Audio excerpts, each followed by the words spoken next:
Thyroid gland কোনো একটা কারণে এনলার্জমেন্ট বা বড় হয়ে যায় থাইরোটক্সিকোসিস রোগ নামে আমরা জেনে থাকি। জেনেটিক্সের মাধ্যমে এই রোগ বংশপরম্পরায় হয়ে থাকে। আপনার ওজন দিন দিন কমে যায়, আস্তে আস্তে চুল পড়ে যায়। এর চিকিৎসা তিনভাবে করা সম্ভব।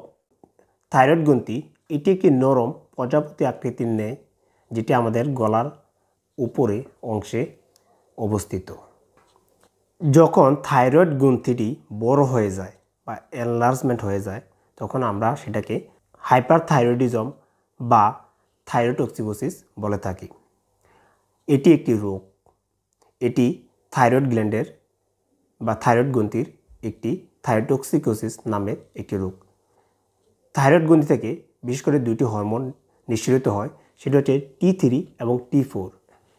T3 হরমোন হচ্ছে থাইরোইডোথাইরোনিন, T4 থাইরোক্সিন। আজকের ভিডিওতে আমি কথা বলবো থাইরয়েড গ্ল্যান্ড নিয়ে, থাইরয়েড গ্ল্যান্ডের থাইরয়েডিজম নিয়ে। এই রোগটি সম্বন্ধে জানতে হলে অবশ্যই আমার ভিডিওটি শেষ পর্যন্ত দেখবেন এবং ভিডিওটি শেয়ার করে দিবেন যাতে সবাই দেখতে পায়। সেই সাথে আমার ফেসবুক পেজটি ফলো করবেন এবং ইউটিউব চ্যানেলটি সাবস্ক্রাইব করবেন। থাইরয়েড গ্ল্যান্ড থেকে যেহেতু দুইটি হরমোন নিঃসরিত হয়, T3 T4, তাহলে হরমোন কি? হরমোনের অর্থ হচ্ছে জাগ্রত করা বা উত্তেজিত করা, অর্থাৎ এটি একটি জৈব রাসায়নিক পদার্থ যা শরীরের নির্দিষ্ট একটি অংশ থেকে উৎপত্তি হয়ে বা উৎপন্ন হয়ে দূরের একটি বস্তুতে গিয়ে কাজ করে, যেটি রক্তের মাধ্যমে বা রক্তরসের মাধ্যমে গিয়ে বা ব্যাপন প্রক্রিয়ায় এটি কাজ সম্পূর্ণ করে থাকে এবং কাজ শেষে এটি নিজে নিজেই ধ্বংস হয়ে যায়। এবার আসি হাইপারথাইরয়েডিজম সম্পর্কে। যখন থাইরয়েড গ্ল্যান্ড কোনো একটা কারণে এনলার্জমেন্ট বা বড় হয়ে যায়, তখন সেটা আমরা হাইপারথাইরয়েডিজম বলে থাকি বা অন্যথায় এটিকে থাইরোটক্সিকোসিস রোগ নামে আমরা জেনে থাকি। পূর্বে এটি আয়োডিনের অভাবে হয়ে থাকে বলে আমরা জানতাম, যেটিকে আমরা বলে থাকি গলগণ্ড রোগ নামে। কিন্তু বর্তমানে এটি আরও অনেক কারণে হয়ে থাকে। কয়েকটি কারণে থাইরয়েড গ্ল্যান্ড বড় হতে পারে। তার মধ্যে অন্যতম হচ্ছে গ্রেভিস ডিজিজ, যেটি 70%-এর উপরে। গ্রেভিস ডিজিজটি কি?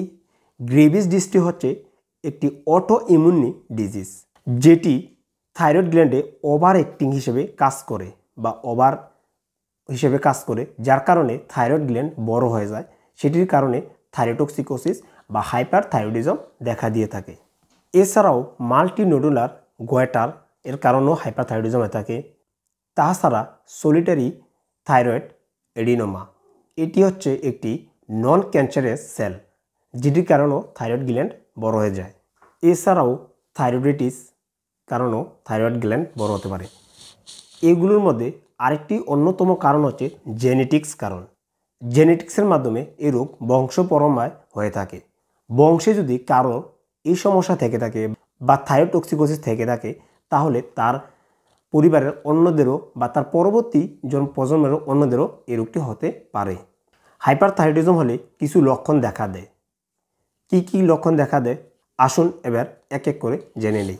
হাইপারথাইরয়েডিজম বা থাইরোটক্সিকোসিস হলে একটি বড় সমস্যা হচ্ছে আপনি প্রচুর পরিমাণে খাবার খাওয়ার পরও বা টাইমলি খাবার খাওয়ার পরও আপনার ওজন দিন দিন কমে যায় বা শরীর ভেঙে যায়, শরীরের কোনো উন্নতি ঘটে না।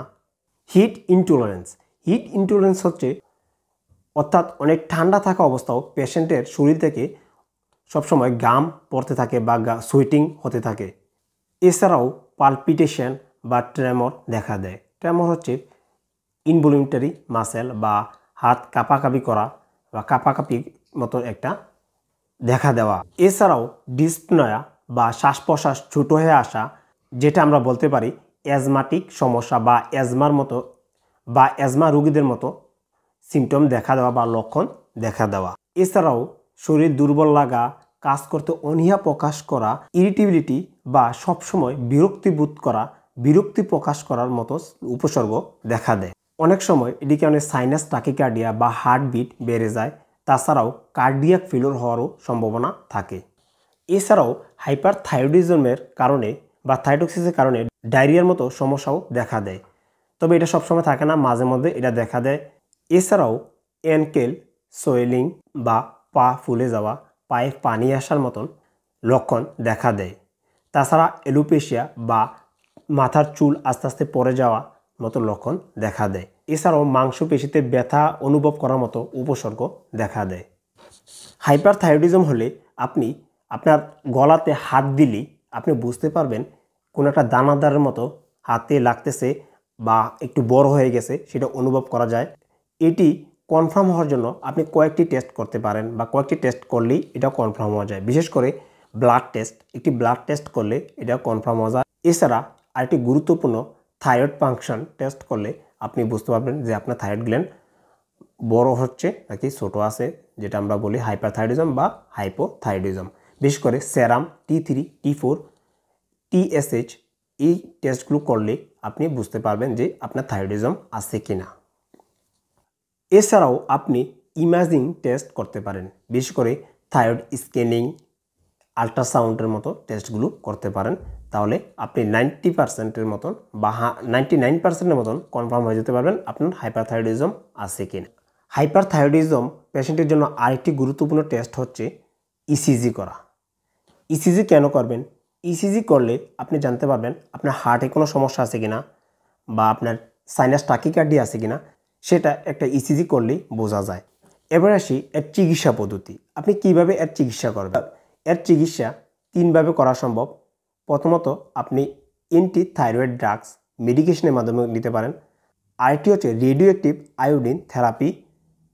তাছাড়া আপনি সার্জারির মাধ্যমে হাইপারথাইরয়েডিজম বা থাইরয়েড গ্ল্যান্ড যেহেতু বড় হয়ে গেছে, তাহলে সেটা রিমুভ করা সম্ভব সার্জারির মাধ্যমে। এটি চিকিৎসা অনেক দিন ধরে করতে হয়। আপনি যদি অপারেশন না করেন তার আগ পর্যন্ত, নর্মাল থাকা পর্যন্ত এটার চিকিৎসা চালিয়ে যেতে হয়। যদি আপনার সাইনাস টাকিকার্ডিয়া থাকে তাহলে আপনি বিটা ব্লকার ড্রাগস নিতে পারেন, বিশেষ করে প্রোপানানল। যদি আপনার হাইপারথাইরয়েডিজম থাকে এবং সাথে আপনার লাংসে কোনো সমস্যা থাকে, তখন আপনি বিটা ব্লকারের পরিবর্তে ক্যালসিয়াম চ্যানেল ব্লকার নিতে হবে, যে বিশেষ করে বেরাফামিল ড্রাগস, সেটা নিতে হবে। অবশ্যই আপনি কনফার্ম না হয়ে এইসব ড্রাগ নেবেন না। আপনি কনফার্ম হওয়ার জন্য অবশ্যই আপনি ডাক্তারের পরামর্শ নেবেন। এই রোগের প্রধান ড্রাগস হচ্ছে কার্বিমাজল। এটি আপনাকে ডোজ মেনটেন করে নিতে হবে এবং কখন নিতে হবে অবশ্যই সেটি নেওয়ার আগে ডাক্তারের পরামর্শ নেবেন। তবে সার্জারি করার আগে আপনাকে একজন এন্ডোক্রাইনোলজিস্ট থেরাপিস্টের কাছে আপনাকে যেতে হবে। ওই ডাক্তারের পরামর্শ অনুসারে আপনি একজন সার্জনের কাছে যাবেন। তখন সার্জন আপনার সব কিছু পরীক্ষা নিরীক্ষা করে যদি ঠিক থাকে, ফাংশন নর্মাল হওয়া আগ পর্যন্ত বা নর্মাল হওয়ার পরে আপনার এটা অপারেশন করার উপযুক্ত সময় ডাক্তার ঠিকভাবে বলে দেবে। তখন আপনি যদি অপারেশন করে ফেলেন তাহলে আপনি এই রোগ থেকে সমাধান পেতে পারেন।